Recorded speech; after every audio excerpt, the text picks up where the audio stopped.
अस्सलाम वालेकुम। ਤੁਹਾਡਾ ਵੀਰ ਸ਼ਫਕਤ ਬਾਰੀ ਮੈਂ ਸਦਕੇ ਮੈਂ ਵਾਰੀ ਅਜ਼ੀਜ਼ਾਂ ਨੇ ਮਨ ਵੱਡਿਆਂ ਦੇ ਵੀ ਬੰਦਾ ਕਿਹੜਾ ਚੰਗਾ ਹੈ ਜਿਹੜਾ ਤੁਹਾਡੀ ਇੱਜ਼ਤ ਦਾ ਸਾਂਝਾ ਹੋਵੇ। ਤੇ ਹੁਣ ਇੱਜ਼ਤ ਕਿਹੜੀ ਹੈ? ਵਿਖਾਲੇ ਦੀ ਇੱਜ਼ਤ ਹੈ। ਇਲੈਕਸ਼ਨ ਦੇ ਦਿਹਾੜੇ ਚੱਲਦੇ ਪਏ ਨੇ, ਬੰਦਾ ਕਿਸੇ ਨੂੰ ਪੁੱਛਦਾ ਪਿਆ ਸੀ ਕਾਲੇ ਤੇ ਤੂੰ ਉਸ ਪਾਰਟੀ ਦੇ ਦਾਰੇ ਠੋਕਣਾ ਹੈ ਤੇ ਹੁਣ ਤੂੰ ਇਹਦੇ ਠੋਕਦਾ ਵਾਨਾ ਦੂਜੀ ਦੇ। ਉਹ ਪਿਆਂਦਾ ਵੀ ਸ਼ਾਇਦ ਧੱਕੇ ਠੁੱਡੇ ਖਾਦੇ ਨੇ ਤੇ ਇੱਜ਼ਤ ਵੀ ਕੁਛ ਆਏ ਹੁੰਦੀ ਹੈ। ਹੁਣ ਇੱਜ਼ਤ ਬਚਾਈ ਹੈ।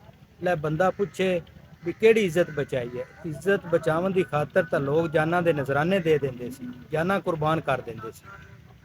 ਇਹ ਝੂਠੀਆਂ ਇੱਜ਼ਤਾਂ ਬਚਾਉਣ ਦਾ ਕਿਹੜਾ ਵੀ ਹੈ? ਮੇਰੀ ਗੱਲ ਦਾ ਗੁੱਸਾ ਨਾ ਕਰਿਆ ਜੇ।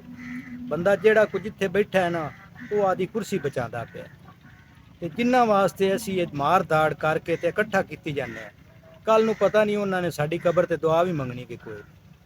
ਹਜ਼ਰਤ ਸ਼ੇਖ ਸਾਦੀ ਅਲੈਹ ਇਸਲਾਮ ਦਾ ਕੌਲ ਹੈ ਵੀ ਔਲਾਦ ਚੰਗੀ ਹੋਵੇ ਤੇ ਮੁੜ ਜੋੜਨ ਦੀ ਕਿਹੜੀ ਲੋੜ ਹੈ, ਤੇ ਜੇ ਹੋਵੇ ਪੈੜੀ ਤੇ ਮੁੜ ਵੀ ਕਿਹੜੀ ਲੋੜ ਹੈ। ਤੇ ਜਾਨ ਮਾਲ ਇੱਜ਼ਤ ਇਹ ਤਾਂ ਹੈ ਹੀ ਅੱਲਾ ਦੇ ਹਵਾਲੇ।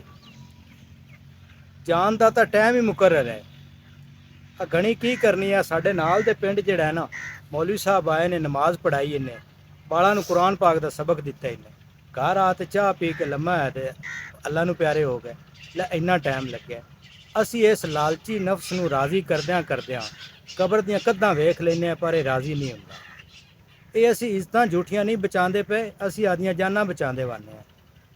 ਇਹ ਤਾਂ ਇੱਥੇ ਉਹ ਗੱਲ ਹੋਈ ਪਈ ਹੈ ਵੀ ਕੋਈ ਦੋ ਧੜੇ ਸੀ, ਤੋ ਇੱਕ ਧੜੇ ਦਾ ਜਲਸਾ, ਤੋ ਗਰੀਬ ਗੁਰਬਾ ਉਹ ਪੁਲਿਸ ਵਿੱਚ ਖੜੀ ਹੈ, ਕੋਈ ਬਾਡੀਗਾਰਡ ਬੰਦੂਕਾਂ ਲੈ ਕੇ ਉਹ ਚੱਲੇ ਵਿਚਾਰੇ, ਉਹਨਾਂ ਦੇ ਨਾਰੇ ਠੋਕੀ ਜਾਂਦੇ ਆ। ਉਹ ਕਰਨੀ ਖੁਦਾ ਦੀ ਵੀ ਜਿਹੜਾ ਮੁਖਾਲਫ ਧੜੇ ਦਾ ਬੰਦਾ ਹੈ ਉਹ ਵੀ ਵਿੱਚ ਕਾਬੂ ਆ ਗਿਆ।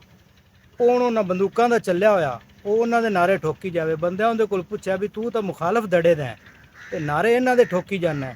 ਆਂਦਾ ਚੁੱਪ ਕਰੋ, ਅਖੇ ਜਾਨ ਰੱਖਣਾ ਵੀ ਤਾਂ ਫਰਜ਼ ਹੈ।